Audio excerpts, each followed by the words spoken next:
Many of you have heard me talk about our need for education reforms. We've made a lot of progress in the last 3 years as it relates to investing in our highest priority of public education while also reforming our highest priority of public education. At the end of the day, I believe the legislature is ultimately responsible for ensuring Mississippi school children are learning at the highest level possible. For far too long, our system has placed low expectations on students, and I have a belief that if we raise the level of expectations on parents, on teachers, and most importantly on our students, the Mississippians will rise up and meet that increased level of expectations. Therefore, I believe, as I've stated before, that we should end Common Core and establish a task force comprised of teachers, other educators, parents, and subject matter experts to evaluate and create the highest level of standards in the nation in our state.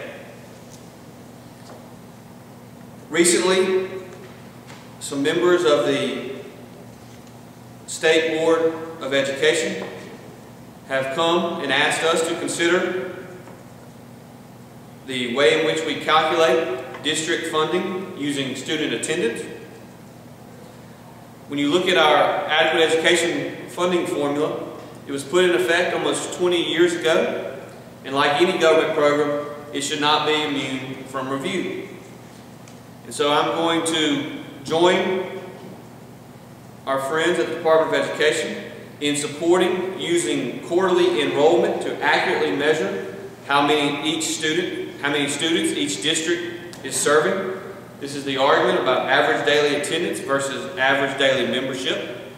I'm going to agree with the proposal as set forth by our friends at the State Department of Education. In addition to that particular change in the formula, I'm also going to propose another change. I believe the goal of any education funding formula should be to ensure funding equity, while simultaneously, and perhaps more importantly, making targeted investments in what makes the most difference for students.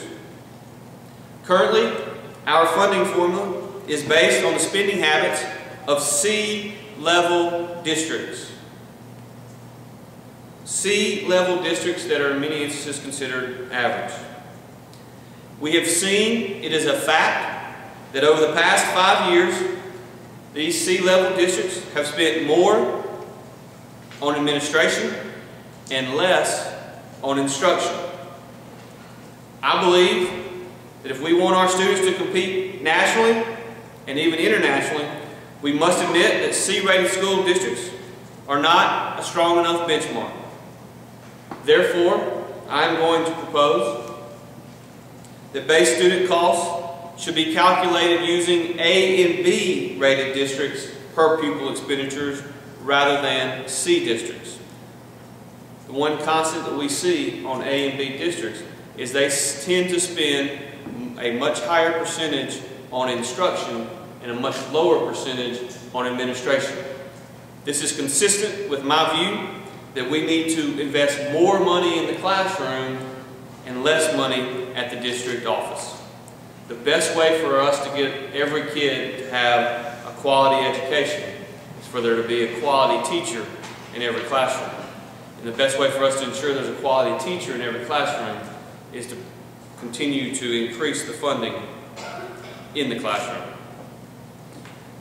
For years and years in this building, people have talked about school district consolidation.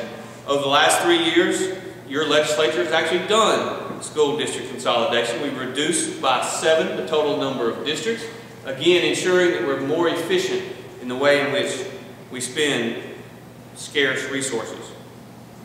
This year, I plan to support consolidating an additional districts in Durant and Holmes County, and we will continue to look to other areas where savings can be found to place more money in the classroom.